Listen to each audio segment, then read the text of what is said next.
राधे राधे। जय गुरुदेव। सभी संत महापुरुषों के चरणों में कोटि कोटि नमन।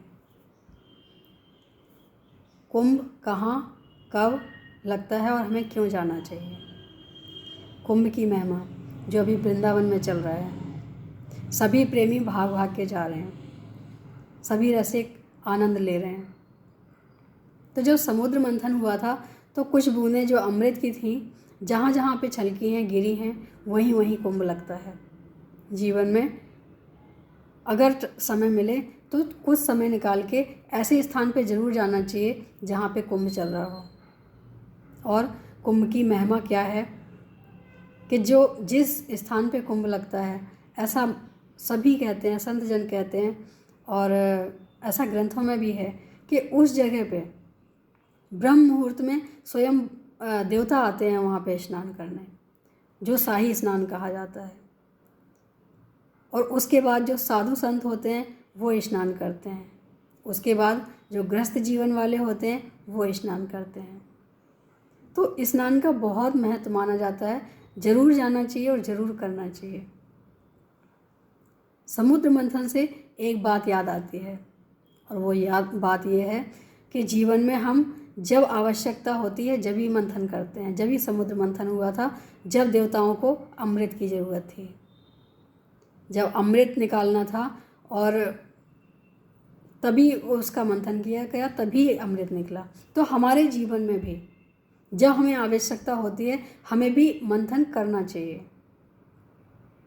मंथन करने से कई चीज़ें सामने आती हैं, सब कुछ निकलता है।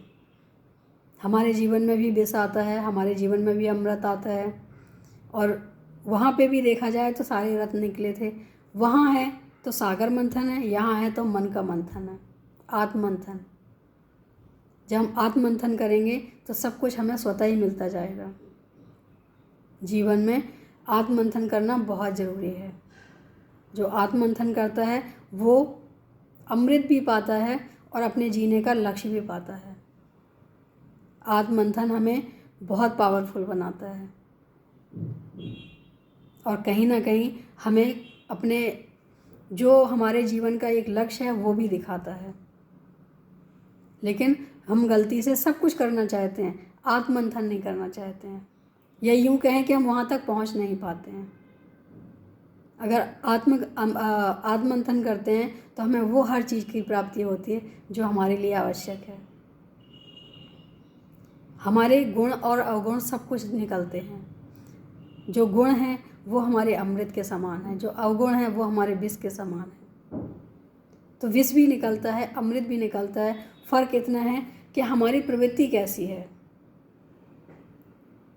अमृत सबको नहीं पिलाया जा सकता है, ऐसा भगवान ने दर्शाया है कि जो उसका पात्र है अमृत उसी को मिलता है। जो उसका पात्र नहीं है उसको अमृत नहीं मिलता है। अमृत पाना है तो पात्र बने। तो स्वयं आके भगवान अमृत पिलाते हैं। पात्र जो होते हैं उनके लिए तो स्वयं भगवान तैयार रहते हैं। पात्र बने, भगवान की चिंता छोड़ दें, वो मिलेगा ही मिलेगा। लेकिन पात्र बनने की कोशिश करें बस, कि कैसे भी करके हमें उस लायक बनना है, उस रास्ते पे चलना है जिससे हमारा और भगवान का मिलन हो और वो हमारे पास आए। देवताओं ने स्तुति की थी लेकिन भगवान स्वयं आए थे। हमें भी स्तुति करनी है, याद रखना है, सिमरन करना है, लेकिन भगवान स्वयं आएंगे। हमें कहीं जाने की ज़रूरत नहीं है।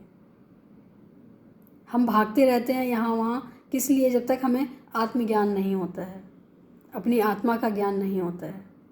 कौन सा पल है जहाँ ईश्वर आत्मा से परमात्मा को अलग देखा जा सकता है?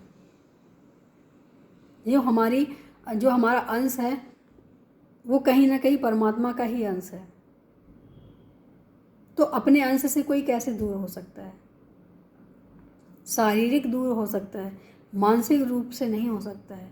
जो कहते हैं ना कि जो रिश्ता बन जाता है वो जीवन भर चलता है। तो हमारा रिश्ता तो प्रभु से जन्म जन्म का है, हर जन्म का है।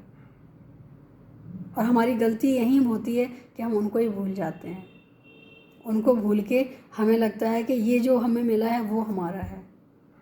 बेशक ये भी हमारे लिए मिला है, लेकिन अपना बनाने के लिए नहीं मिला है। अगर इतनी बड़ी दुनिया में भगवान अकेला भेजते तो हम नहीं जी सकते थे, इसलिए भगवान ने पूरा मेला भेजा है हमारे साथ। ये भी एक कुंभ का ही मेला है। कुंभ के मेले में हम सब लोग विचरण कर रहे हैं, लेकिन इस मेले में हम मिलते और बात उसी से करते हैं जिसको हम दिल से चाहते हैं, या जो हमारे रिश्तों में आते हैं, जिनको हम जानते हैं। मिलने को तो लाखों लोग मिलते हैं, हमारे सामने से भी निकल जाते हैं, पर क्या हम सभी से बात करते हैं? हम बात उन्हीं से करते हैं जो हमारे दिल में हो, जो हमारे रिश्तों में हैं, जिनको हम अपना मानते हैं। ऐसे ही भगवान का भी है कि जो भगवान को मानता है या जिन्हें भगवान मानते हैं, उन पे नज़र हमेशा भगवान की रहती है। वो कभी भी उनकी नज़र से दूर नहीं है। दूर वही होते हैं, अनजान वही होते हैं जो भगवान को भूले बैठे हैं, जो सिर्फ आनंद ले रहे हैं भीड़ का, हिस्सा बन रहे हैं भीड़ का। क्योंकि देखा जाएगा कि अगर आप किसी रिश्तों में के साथ चल रहे हो, तो अगर आपके रिश्तेदार कहीं मिल जाते हैं तो आप फिर उनको छोड़ देते हैं जो भीड़ का हिस्सा है, क्योंकि जिनको हम जानते ही नहीं हैं। हम उन्हीं के साथ चलना पसंद करते हैं जो हमारे रिश्तेदार हैं, जिनको हम अपना मानते हैं। वही तो प्रभु करते हैं। जब इंसान भीड़ का हिस्सा बना रहता है, तब तक भगवान भी कुछ नहीं कहते हैं। देखते सब कुछ है लेकिन बोलते कुछ नहीं है। लेकिन वहीं अगर भगवान देखते हैं कि ये भीड़ का हिस्सा ना बन के अकेले खड़ा है, ये हमारे लिए आगे बढ़ रहा है, वहीं आके तो भगवान थाम लेते हैं और बताते हैं कि कोई तुम्हारे साथ हो ना हो, मैं तुम्हारे साथ हूँ। कोई तो सच्चाई है, जिसने इसको समझा है, माना है, वो जानते भी हैं। तो मुझे लगता है कि भीड़ का हिस्सा ना बने, कुंभ का हिस्सा ना बने, अपने भगवान से जुड़े रहें और अकेले चलना पड़े तो अकेले भी चलें, क्योंकि अच्छे रास्ते पे अकेले ही चलना पड़ता है।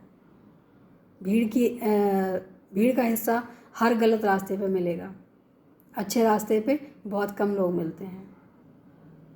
तो कम मिलें वो अच्छा है, लेकिन भीड़ से हट के चलें, अच्छे आचरण के साथ चलें और ये सोच के चलें कि हमें भगवान के पास जाना है, तो हमें उन्हीं के हिसाब से, उन्हीं के बताए हुए मार्ग पे चलना है। तो कुंभ लगा हुआ है वृंदावन में, जाके आनंद ले सकते हो। और सिर्फ आनंद ही ना लो, वहाँ जाके कुछ दान पुण्य भी करना चाहिए, क्योंकि कुंभ में बहुत अच्छा माना जाता है कि अगर हम कुछ थोड़ा सा भी करके आ सकते हैं तो करना ज़रूर चाहिए। जो हमारी सामर्थ्य है ज़रूर करनी चाहिए। आज के लिए इतना ही। राधे राधे, जय गुरु।